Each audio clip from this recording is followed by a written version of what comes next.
விக்ரம், எப்போ வந்தீங்க? இன்னைக்கு நம்ம சப் பிரான்ச்சில் எல்லா விஷயத்தையும் டீல் பண்ணிட்டேன். ப்ரொடக்ஷன் ஆப்ரேஷன் ஆரம்பிச்சாச்சு. ரொம்ப சந்தோஷமா இருக்கு விக்ரம். நாம 2 பேரும் இன்னைக்கு டின்னருக்கு வெளியே போலாமா என்று சுரபி லேசாக சிரித்தபடி முகத்தில் சந்தோஷத்துடன் கேட்டாள். அவள் முகத்தில் இருந்த சந்தோஷத்தை பார்த்துவிட்டு விக்ரமிற்கு வேறு எந்த யோசனையுமே வரவில்லை. அவளை பார்த்து லேசாக சிரித்துவிட்டு போலாம் என்று சொல்லி எழுந்தான். அப்போ நான் சொன்ன எல்லாத்தையுமே நீ சமாளிச்சிடு. உன்னால எல்லாத்தையுமே மேனேஜ் பண்ண முடியும்னு நினைக்கிறேன் என்று விக்ரம் கண்ணை பார்த்து சொன்னாள். கண்டிப்பா நான் பார்த்துக்கிறேன் என்று விக்ரமை பார்த்து நம்பிக்கையுடன் சிரித்தபடி சொன்னான் கண்ணன். அதன் பிறகு விக்ரமும் சுரபியும் அங்கிருந்து கிளம்பி சென்று அதே தெருவில் இருந்த ஸ்டார் சிட்டி ரெஸ்டாரண்டிற்கு சென்றார்கள். அங்கே தங்களுக்கென ஒரு தனி மேஜையில் 2 பேரும் உட்கார்ந்து டின்னர் ஆர்டர் செய்தார்கள். சுரபியின் முகத்தில் சந்தோஷம் நிறைந்திருந்தது. அவள் அடிக்கடி விக்ரமை பார்த்து சிரித்தபடி உட்கார்ந்திருந்தாள். இருவரும் சாப்பாடு ஆர்டர் செய்துவிட்டு ஜன்னல் வழியாக எதிரே இருந்த வணிக கட்டிடத்தில் இருந்த மக்கள் நடமாட்டத்தை பார்க்க முடிந்தது. அது சுரபி ஜுவல்லரி குழுமத்தின் ஆபீஸ்.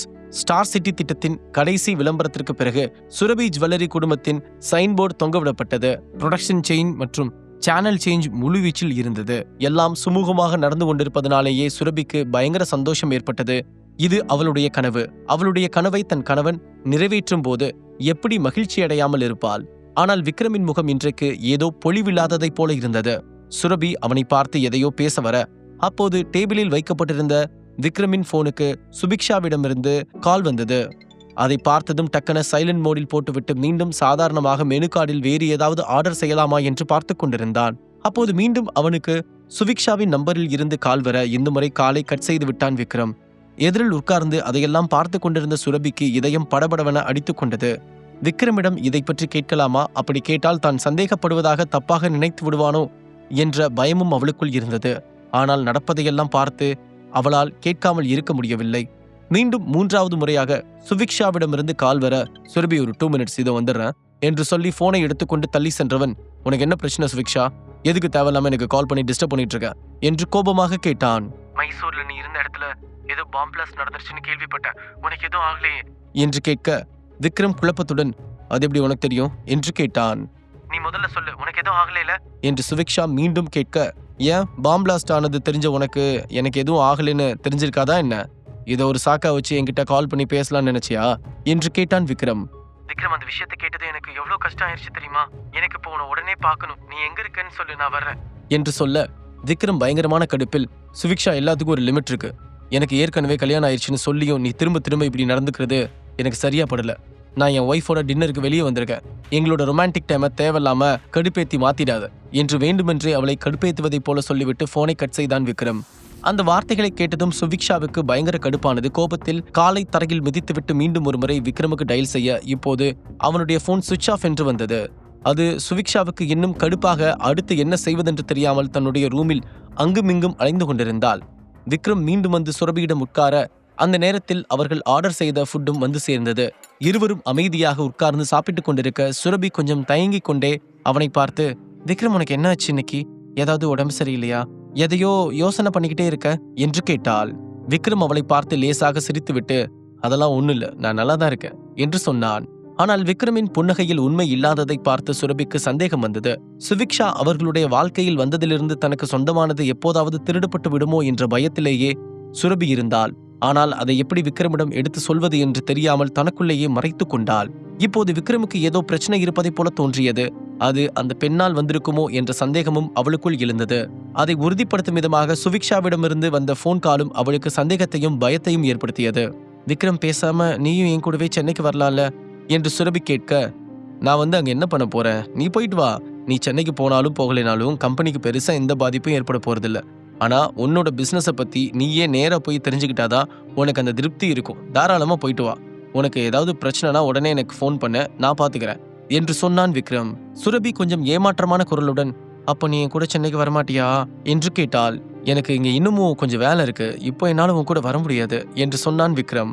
சுரபி வேறு ஏதோ ஒன்று சொல்ல போய்விட்டு பிறகு அமைதியாகி அப்படியே நின்றாள். நிச்சயமாக அதை பற்றி பேசுவதற்கு இது சரியான நேரமில்லை என்று அவள் நினைத்தாள். அதனால் அவள் அதை கேட்க நினைக்கவில்லை. எல்லாவற்றுக்கும் மேலாக மும்பையில் விக்ரமின் ஃபேமிலி பிசினஸ் என்பது மிகப்பெரியது. விக்ரம் இங்கே இருக்கும் அனைத்து டாப் பிசினஸ் ஃபேமிலியுடன் ஏதாவது ஒரு சிக்கலை உண்டு பண்ணி வைத்திருக்கிறான். கடந்த சில நாட்களாக விக்ரம் அவர்களிடம் ஏதோ ஒரு டீலிங்கில் இருப்பது போல நினைத்தாள் சுரபி. விக்ரம் சொன்னதற்கு சரியென தலையை அசைத்தாள் சுரபி. அதற்கு மேல் எதுவும் பேசாமல் சாப்பிட ஆரம்பித்தாள். சிறிது நேரம் 2 பேரும் ஏதும் பேசிக்கொள்ளவில்லை. கொஞ்ச நேரம் கழித்து சுரபி மெதுவாக விக்ரமை நிமிர்ந்து பார்த்து, விக்ரம், நீ என்ன மிஸ் பண்றியா என்று மெதுவாக கேட்டாள். விக்ரம் அவளை பார்த்து லேசாக சிரித்தபடி, நாம பண்ண வேண்டியதெல்லாம் பண்ணிதானே ஆகணும் பேபி. அதுக்காக சில விஷயங்களை நம்ம மிஸ் பண்ணித்தான் ஆகணும். நான் உன்னை ரொம்ப மிஸ் பண்ணுவேன்னு உனக்கே தெரியும். ஆனா நம்ம இருக்கிற பிஸியில ஒருத்தர் பார்த்துக்கிட்டு ஒரே இடத்துல இருக்க முடியாதுல்ல என்று சொன்னான். எனக்கு உன்னை விட்டுட்டு போறதுக்கு மனசே இல்ல என்று சொன்னாள் சுரபி. சரி, அப்போ இங்கேயே இரு. நான் தான் சொன்னனே, நீ எங்க இருந்தாலும் நம்ம பிசினஸ்க்கு எந்த பிரச்சனையும் வராதுன்னு. அப்புறம் என்ன, கண்டிப்பா நீ சென்னை போய் தான் ஆகணுமா என்ன என்று கேட்டான் விக்ரம். நம்ம இங்க வந்து கிட்டத்தட்ட 6 மாசத்துக்கு பக்கம் ஆகுது. புது பிசினஸ் வேலையா ரொம்ப பிஸியா இருந்துட்டோம். 6 மாசமா சென்னைக்கே போகாததுனால அம்மா எப்படி இருக்காங்கன்னு தெரியல. அவங்கள போய் பார்த்தே ஆகணும். நாம இங்க வர்றதுக்கு முன்னாடியே அவங்களுக்கு ஒரு பெரிய ஆக்சிடென்ட் வேற ஆச்சு. எத்தனை நாளைக்கு போன்லயே விசாரிச்சுட்டு இருக்க முடியும் என்று சொன்னாள் சுரபி. பேபி, அவங்கள பத்திலாம் நீ ஒரி பண்ணிக்காத. நான் அவங்கள பார்த்துக்க ஏற்கனவே ஆள் அனுப்பியிருக்கேன் என்று சொன்னான் விக்ரம். தெரியும், இருந்தாலும் ஒரு மகளா நான் அவங்க கூட இருக்கிற மாதிரி வராதுல. சோ கொஞ்ச நாள் சென்னையில இருந்தா நல்லா இருக்கும் என்று லேசாக சிரித்தபடி சொன்னாள் சுரபி. விக்ரம், நீயும் என் கூட வா என்று சொல்லாமல் சொல்வதைப் போல கேட்டாள் சுரபி.